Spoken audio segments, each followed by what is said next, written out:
அன்பு உறவுகள் அனைவருக்கும் வணக்கம். எப்போ சீமான் அண்ணன் மரங்களின் மாநாடு நடத்த துவங்கினாரோ அதிலிருந்து இன்ன வரைக்கும் கடல் மாநாடு வரைக்கும், கடலம்மா மாநாடு வரைக்கும் இந்த அறிவிலிகள் இருக்காங்கள்ல, அறிவு குருடர்கள்னு சொல்லுவாங்க. அவங்கெல்லாம் என்ன கேட்குறாங்க அப்படின்னா, எல்லா கட்சிகளும் தேர்தல் நேரத்தில் வேறு மாதிரி செயல்முறைகளை கையாளுது. சீமான் சும்மா கடலுக்கு மாநாடு போடுறாரு, மரத்துக்கு மாநாடு போடுறாரு அப்படின்னு சொல்கிறாங்க.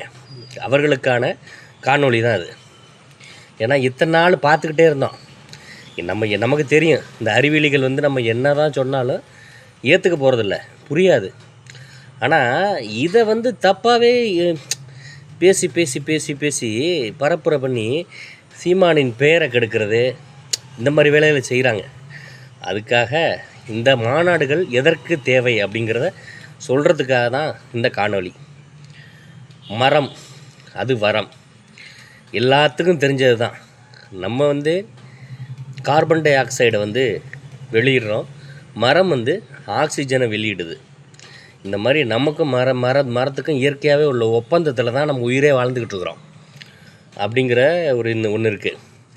இப்போ உயிரோடு இருக்கிற ஒரு மனுஷனுக்கு உயிரோடு இருக்கிறதுக்கு வாழ்கிற வரைக்கும் எத்தனை மரம் தேவையோ அத்தனை மரம் இருக்குதா அப்படின்னா இல்லை. இப்போ உதாரணத்துக்கு பார்த்தீங்கன்னு சொன்ன போனால், கேரளாவில் நெடுஞ்சாலையில் இருபுறமும் மரமாக இருக்குது. ஆனால் தமிழ்நாட்டில் இருக்கிற மரத்தையெல்லாம் வெட்டிக்கிட்டு இருக்கிறான். அந்த மாதிரி சூழ்நிலை தான் இங்கே இருக்குது. அப்படிங்கும்போது இங்கே என்ன தேவை? இன்னொன்று, ஐயா அப்துல் கலாம் அவர்கள் இருந்த காலகட்டத்தில் மரத்தை நிறைய நட சொன்னாங்க. உங்களுக்கு தெரியும், நடிகர் தாமு அவர்கள், ஐயா மறைந்த சின்ன கலைவாணர் ஐயா விவேக் அவர்கள் உயிரோடு இருந்த வரைக்கும் எத்தனை மரத்தை நட்டார், செடிகளை கண்ணுகளை நட்டார் உங்களுக்கு தெரியும். அப்படிங்கும்போது அதனுடைய தேவை, மரத்துக்கு ஓட்டு இருக்கா அப்படின்னு கேட்குறான்.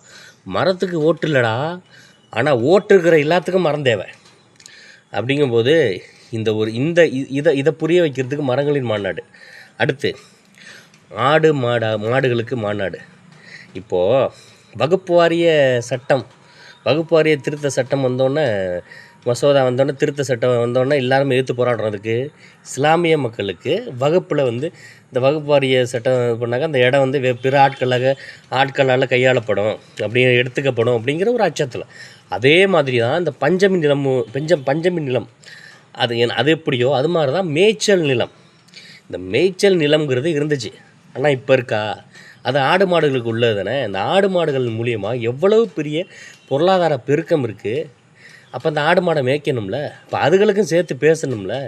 அது பேசுமா? நம்ம தானே பேச முடியும்.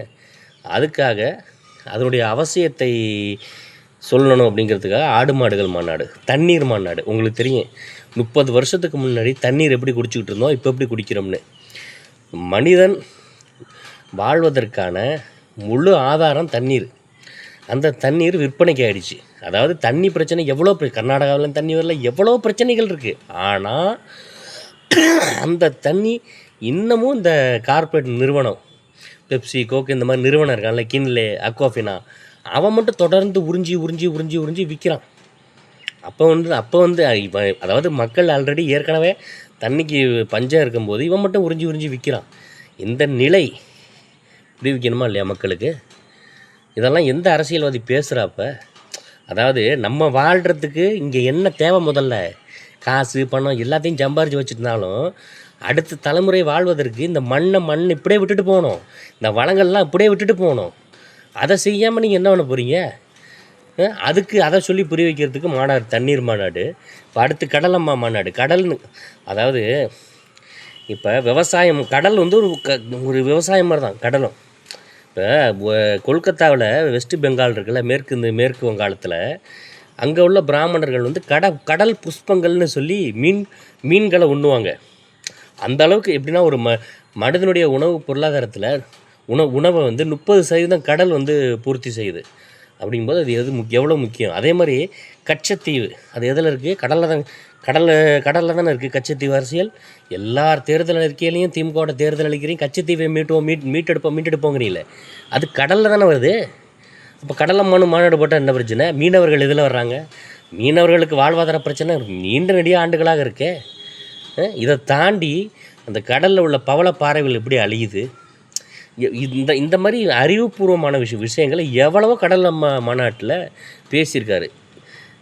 இது எல்லாமே வந்து வாழ்க்கைக்கு, நம் வருங்கால தலைமுறையின் வாழ்க்கைக்கு தான் அப்படிங்கிறத, வாக்குக்கு இல்லை அப்படிங்கிறத புரிஞ்சுக்கணும்.